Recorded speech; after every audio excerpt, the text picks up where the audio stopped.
me by the hillside. The river flows right where I stand. Save me from the rising tide.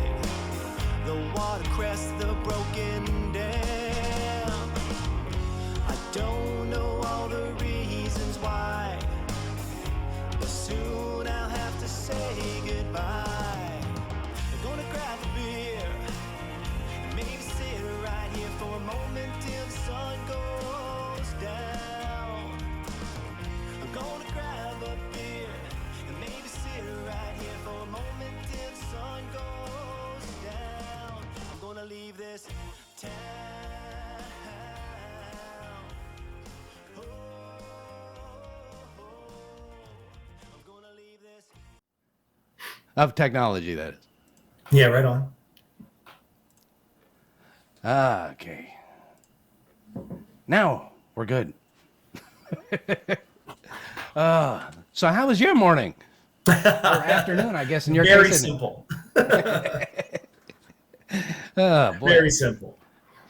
Well, I'm glad to finally meet you. I've been listening to your songs, and I've been playing them on the station a lot, too. And Yeah, appreciate that, brother. Yeah, I do. yeah. Well, it's good, I was talking to another guy yesterday at work, my regular job, and he says, I think that guy's going somewhere, So, I'd love to know where that is.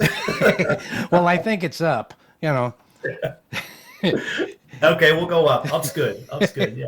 Anyway, I was reading your bio, and you said you were from Pennsylvania, in the Pittsburgh area. Yeah. I was born and raised in I think I might have put in there just a little, small, sleepy steel town along the Ohio River. Yeah. Yeah. Pretty much everything is a steel town in Pennsylvania, isn't it? Yeah, I was in one of those families where, my father, my brother, my uncles, my cousins, nephews, everybody was involved in the steel industry in some way, shape, or form. I mean, it was pretty pervasive for a kid like me. Yeah. Yeah, Pennsylvania is pretty much famous for two things that I know of: steel and Puxatawny Phil. Puxatawny Phil, in that order, I think, in that order. Right. But it is a beautiful state, It's really hard to go east and west without seeing, like a deer carcass every 2 miles. Yeah, we do have that issue. Typically on the turnpike, even up on I-80, up more north, you'll see a lot of that. That's just part of the Pennsylvania experience, I guess. I don't know. Well, don't feel bad. It goes all the way into Indiana, I'm sure it does. Yeah, because they salt the roads, and so the deer get right there beside the roads and start eating all that salt. Tastes good. Yeah. But it pre-seasons the meat, Yeah, there you go. Oh my gosh, that's a great way of looking at it. That's here. Here we go. Now you've been doing music for how long now? You were saying that your band started in 2000? Yeah, no. So it's kind of weird. So the Michael Botte Band, I guess, as we know it today, really started over COVID in 2020. Just in the time of, the world kind of shut down, and I had time on my hands, and I dabbled in music, years prior. Even going back to it when I was a kid, my father sang all the time, right? I always joked that my dad, sang more than he spoke, right? Uh-huh. He was involved in all the local productions of the big theater productions like My Fair Lady and Fiddler on the Roof and Sound of Music, all that kind of stuff. And I remember as a kid being fascinated by the productions and the vocalists. I would go with them to the practices, the performances, and I'd kind of sing the songs a little bit. And I will tell you, Gary, knowing some of the lyrics to Fiddler on the Roof did not make me the coolest kid in town. Yeah, it's funny how that doesn't ever play out. No, it didn't work out so well. So I had to be very careful, with whom I shared that information. But so I guess kind of singing was sort of my first instrument, if you will. And then, years later, I just got married. I was 25, 26, living in Madison, Wisconsin, and it was a time of change, right? So I thought, oh, you know what? I'm gonna do this thing called guitar, and went to a pawn shop and bought a guitar for like $50. And Gary, I thought, watching TV and watching other people, I thought, you just kind of hit the thing a little bit and these amazing sounds would come out.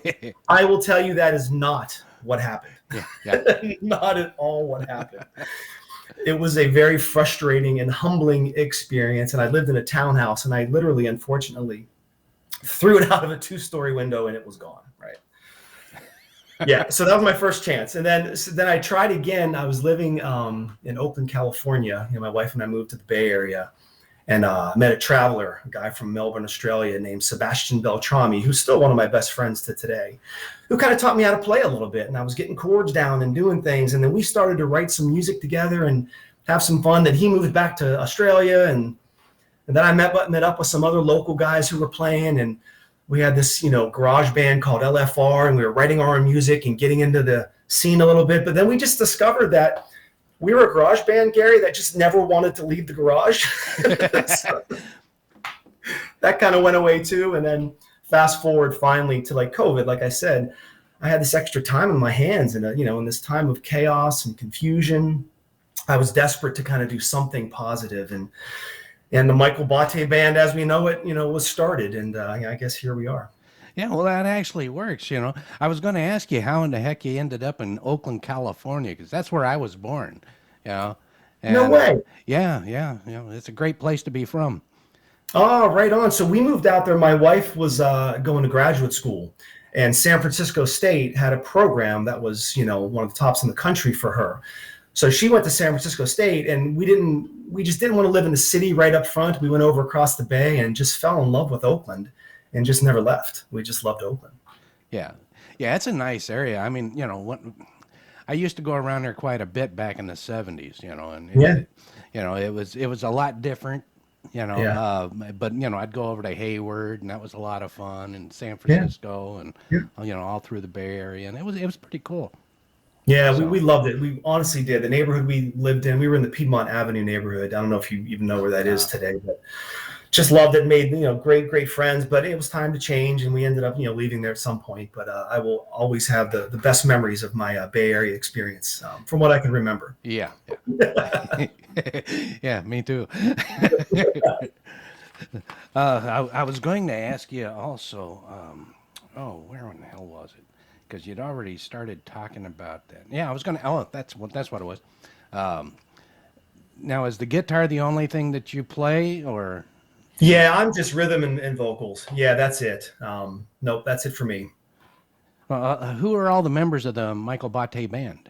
Yeah, so it's a good question. So whenever I first kind of started this, I thought it was just going to be, me, myself. I was just going to, play, the different guitar parts, and with the help of a loop or two with my software, I was going to, be this juggernaut called, Michael Botte. I was going to go out into the world, right? And I actually did put out my first EP last year, produced by myself, everything, it was me playing the guitars and all the vocals, and of course the help with a little bit of a couple drum loops and that kind of thing. And I put it out to the universe. And then once I finally met my producer, who's now, this is the Michael Botte Band. Once I met him and discovered what I could sound like, my self-produced EP just wasn't there any longer. So I very humbly ripped it out of the universe and took it away, because now the Michael Botte Band is really me and my producer, Bob Beals, who runs the studio, Sound Foundation Studios in Canton, Ohio area. And he is a 40-year music veteran that can pretty much do everything. He's been on stage performing to thousands of people, and now he finds himself, on the other side of the desk, if you will, the console, mixing and mastering and producing, and he's incredible. I don't know why he's with me. I ask myself that question every day, but we just have a great relationship, and we're on song. We just released song number 3 last week, and we just started song number 4 this week. Oh, cool. So how long before you're going to be releasing number 4? So number 4, we think, so we just released Leave This Town the 13th of January. Right. So what was that? Yeah, about a week ago. So we're trying to hit roughly about a 3-4 month schedule, somewhere around there. He has a lot of commitments doing what he's doing, and of course I have a full-time job and career and all those great things. So probably April-ish, maybe late spring. The song's called "Beautiful Day," so it kind of fit well with the timing. Yeah, hopefully. Hopefully, you never know in April. It could snow here. I don't know. Yeah. Which still could be a beautiful day, of course. But that seems to be the next song. And what's funny about that is that is one of the songs off of the EP Radiate that I ripped out of the universe that I thought wasn't good enough. Well, now that song will be good enough because it's going to go through the Bob Beals production studio. Yeah. How did you meet Bob Beals? Yeah, when I first started, back in 20, I didn't know anything about anything. I had never recorded. I was the guy in the corner just writing songs and playing guitar a little bit. Yeah. I never knew how to put anything down. So I studied voraciously in YouTube and video after video and joined all these Facebook groups, these musician groups, and producer groups and all these things, and was asking for a lot of feedback on some of my songs, how I can improve, where should I cut, should I cut some of the high ends here, that kind of stuff. And Bob was always someone who was kind of, offering advice and thoughts, and we just kind of developed a friendship. So I literally met him on the internet, on the Facebook group. And he wanted to do a song of mine, one of my demos from before. It's actually a song we have yet to do, but he wanted to do another one of my demos, and we just, decided not to do that one, and we went for the other 3 that we've done, and now 4. So yeah, we met on a Facebook group. Well, that works. Yeah. The man's got some serious talent, I mean, the way you're blended together, the way that it's arranged, in fact, the guy I was talking to yesterday that I was telling you about, I was telling him, because I just got done playing. So New Rising Sun's the first one. New Rising Sun was the first one I played for him. In fact, I tried to play them in order. Okay. So it was a New Rising Sun first, and I said, now listen to the way this starts, and he works it into the chorus, right? And the way you built up into the chorus and everything, it just lent it so much power, right? And then went ahead and put on the second one, which is Here We Go. Yeah, I should have these memorized by now. I got it. We're good. But anyhow, then I put on the Here We Go, and I said, now listen to the way this one here starts out and how it builds into the chorus. Yeah. And it was like 2 completely different songs, which was awesome, because if you listen to as much music as I do, so much of it just starts, it's the same stuff over and over again, and so that's one of the problems I have with like the modern country, is they're doing the same thing as the hip hop and rap, is where they're using the DAWs and and just the computer's writing the music. Yeah, there's a lot of beats and things behind in the background. Yep. Yeah, where everything is natural and it feels good, and you can tell that it was actually people music. Yeah. And no, thank you for that. Yeah. Yeah, and then when you did leave this town and everything, it was again completely different. You know? And so there's a lot of similarities, but the music itself is 100% different, and it's the way I always thought music should be. Yeah, no, I appreciate that. I really do, Gary. And I will say it's funny the way Bob and I work. So I usually record a demo, right? And it's a pretty simple demo, maybe just an acoustic guitar and singing, and I'll put some harmonies and different things, and I'll even put some drums and drum loops and things in there to give him an idea of where I feel the build should be, or maybe where there's a crash or this or that. So I'll send him a demo, and then Bob will typically go silent for like a while. And I'm kind of like, well, did he get the demo? Like, what are we doing here? Like, but he has this gift of, he says that he just has to listen to the song and just wait, because the song's going to tell him what it needs. Right. Well, it sounds kind of corny, maybe even a little cliche, I don't know, but it is amazing that after a couple weeks, and I think, oh my gosh, maybe the email crashed, or maybe the file was, corrupt. He'll randomly text me and say, hey, check your email, like here's a file. And he'll send me back his initial demo. And my word, it's just, sometimes my wife, we were listening to New Rising Sun, and she said, is that the same song? And I said, yeah, baby, it's the same song.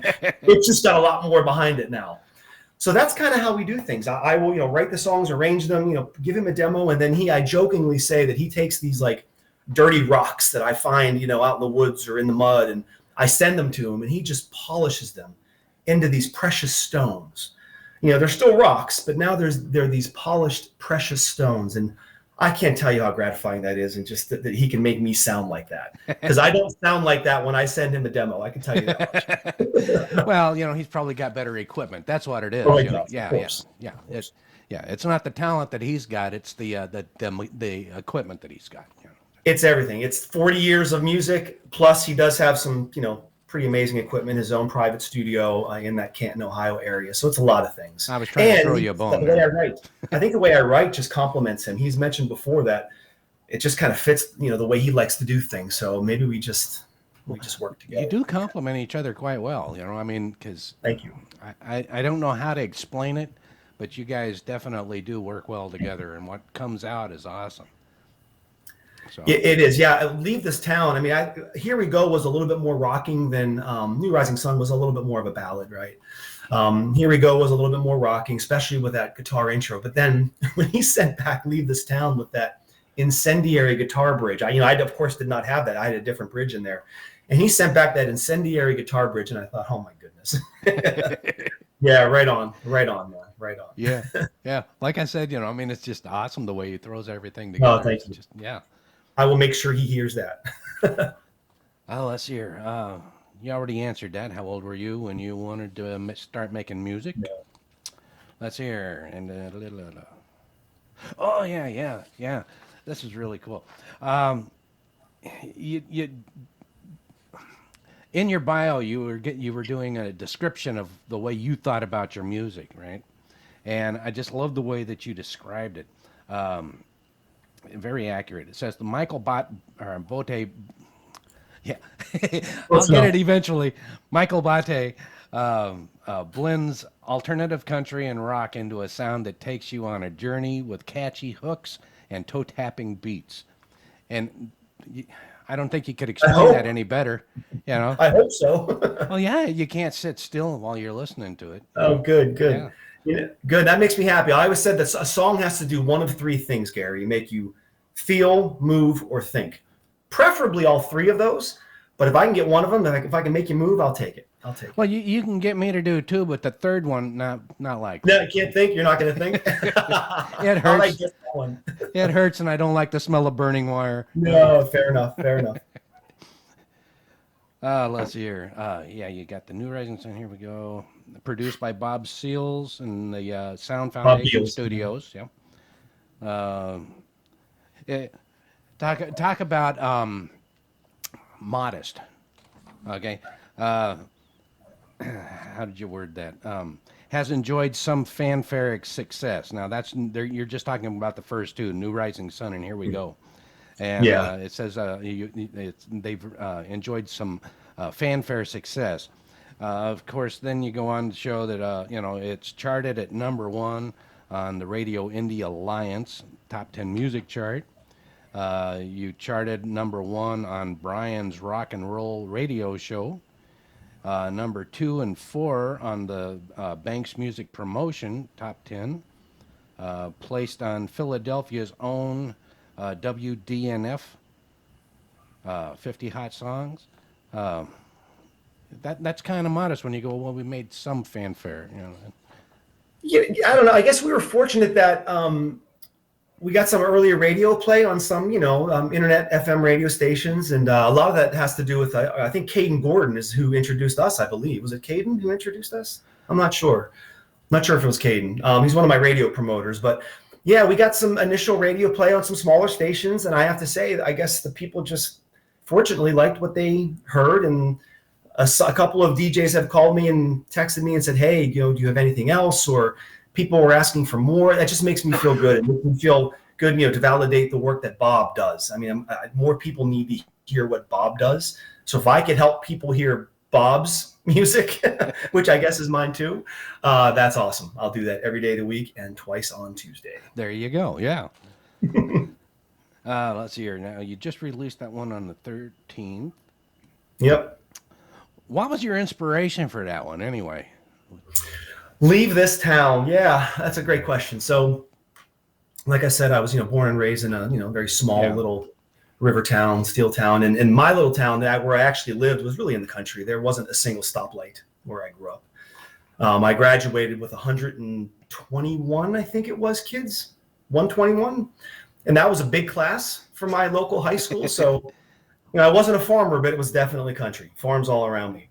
But I don't know, as a kid, I just always had this thing where I kind of wanted to see, what was out there, what was around the bend, what was around the corner. And, my little town was wonderful to grow up in. It's the kind of town where you fished all day and you rode your bikes and you had fires and you played tag and all that kind of stuff with the kids, and very quiet, very simple, blue collar, down to earth town. But I just always wanted to see what else was out there. So, I mean, really Leave This Town is really about a young man, getting the courage and being empowered to move a bit and to go out. I went away to college, to Penn State University, and I never came back.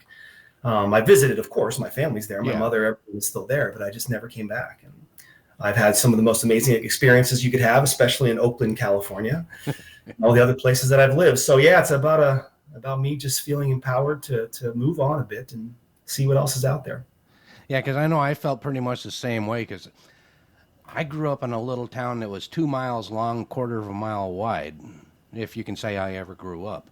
And, we had, one school that had, all the grade school. It was a small single-story building. And then the other school was 3 stories, but offices on the top floor.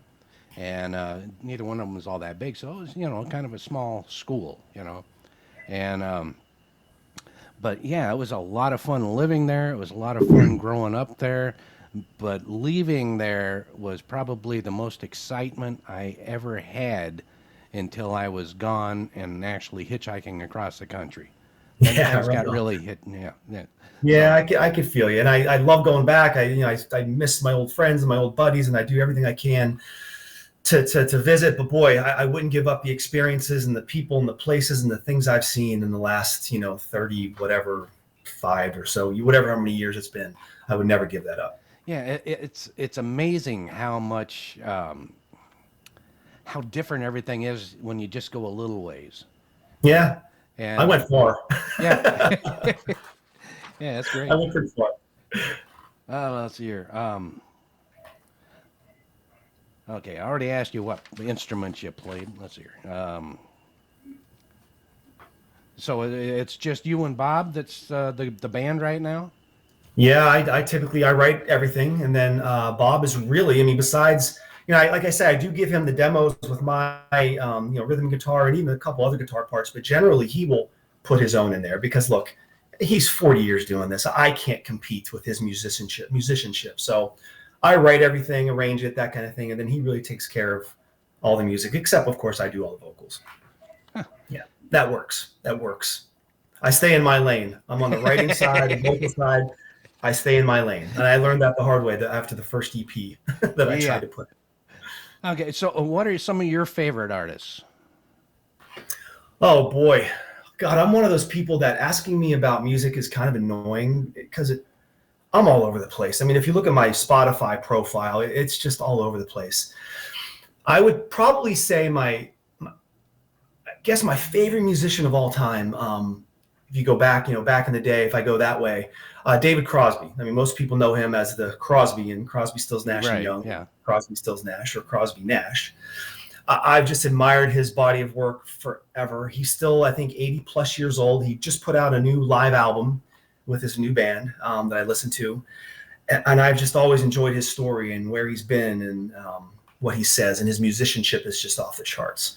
So he's one of the people that, kind of, back in the day, back in the 60s and 70s, that they really... Yeah, well, he's also got the smooth voice similar to you, Yeah, yeah. I wish I could harmonize like a David Crosby, but I'll take that. Yeah, but I meant the smoothness of the voice when you're singing, awesome. Everything. Thank you for that. Yeah, so yeah, makes sense. He's back in the day, and I guess more, contemporary. Matter of fact, David Crosby's the reason why I found this artist named Sarah Jarosz. I think she's out of Texas. She's a singer-songwriter, been doing this for probably 10 or 15 years. She's won a couple of Grammy Awards, and I never knew it. Her music is phenomenal. The writing, the storytelling, the musicianship, her guitar playing, it's who everybody should strive to be. Sarah Jarosz is really someone who today I admire immensely. Matter of fact, I don't think I've even heard of her. Yeah, she's a multi-Grammy Award winning artist. It's amazing how you don't hear about these people. Yeah, but she's worth her album. Yeah, phenomenal musicianship. Yeah. So, okay, so you said it's irritating asking you about music. No. I was going to ask you: is there a song that sets apart in your mind or your heart from all the others? Oh my gosh, like one, the quintessential song. Oh boy, I'd love to have an answer. I don't know if I could possibly even answer that. I mean, what's interesting is just today, just a couple hours ago, I was listening to a Dan Fogelberg song called Leader of the Band. Yeah. And it just kind of touches home with me a little bit. I lost my father many, many years ago, and I don't know exactly what Dan was talking about, but it lends itself to a father-son relationship when you listen to the words. And it's such a phenomenally written song. Just today, that's something I listened to, and I would say maybe that's one of the songs that I just think is incredibly well written and that everybody should hear. All right, cool. Yeah. Yeah. So something with a lot of heart anyway, huh? Oh yeah, it's definitely written from the heart. Absolutely, 100%. Okay. So what's next? What's next? So, it's interesting. Bob and I had that conversation not too long ago. And the good news is that when 2020, when COVID hit, right, the world kind of shut down and it affected everybody in different ways. And, I had my effects, you had your effects. But one of my effects is that I wrote voraciously. I guess I had a lot to say and the time to say it. So as far as what's next, Bob and I have songs. I mean, we have years of work ahead of us. I mean, I got a book. It's not here with me, but I have a book that's pretty full. So Bob and I are going to be making music, hopefully, for quite some time, unless he, blows up and goes somewhere else and leaves me. I hope he doesn't. But the next one's already in the works. Like I said, April timeframe, beautiful day. And we already have the next 2 or 3 already chosen, at least, where we're going to go. So the future is bright. There's many tunes in the pipeline. Hopefully people would like to hear what we have to say. We're going to do our best. And it's just exciting to be with Bob and to just have this amazing musical journey. And like we said earlier, someone said that I'm going somewhere. Yeah. I don't know where I'm going, Gary, but I'm going to enjoy the hell out of this ride. That's all I can say. Are you going to be doing any touring or anything like that? Honestly, no. I mean, I got full career and life, and no, nothing like that. Now, if an opportunity presented itself one day where it made sense, well, I don't know, maybe, but no, there's nothing like that on the horizon. Okay, so you're not out doing gigs or anything like that? Nope, I make my music in the studio, and that's where we are for now. If public demand requires something different, we'll see what we have to do. Okay, everybody, start chanting. Yeah, that's it. That's it. I'd love to live in a van for a couple weeks. Let's do it. Yeah, that'd be cool. Yeah. Well, I appreciate talking to you. It's about time. I mean, I've been looking forward to this for quite a while, and between my schedule and yours, I finally managed to get it going. So, I appreciate your time. Yeah, brother, me too. I would sit here and chat with you all day long, man. This is great. I love doing this. This is wonderful. So I appreciate your time and appreciate that you felt like someone like me was worthy of your time. So yeah, well, you're being a little bit on the humble side there. But if ever you feel like it, give me a yell. In fact, you can always probably just let me know you're going to be at this link, and I'll meet you here and everything. And hell, you can co-host a show with me or something. Oh man, wouldn't that be a hoot? Yeah, we'll just go ahead and keep it going for a few hours and play music all you want. Oh, right on, man. Maybe we'll do that. I appreciate that. Right. Yeah, well, let me know. All right, Gary. Hey, thank you, Gary. I appreciate you, man. Hey, thanks for joining us. All right, bud. Thank you. Bye. Okay, everybody. So there you have it. That was Michael Botte. Very nice guy. And I hope that you guys enjoyed it as much as I did. To say goodbye, I'm gonna grab a beer and maybe sit right here for a moment till the sun goes down. I'm gonna grab a beer and maybe sit right here for a moment till the sun goes down. I'm gonna leave this town.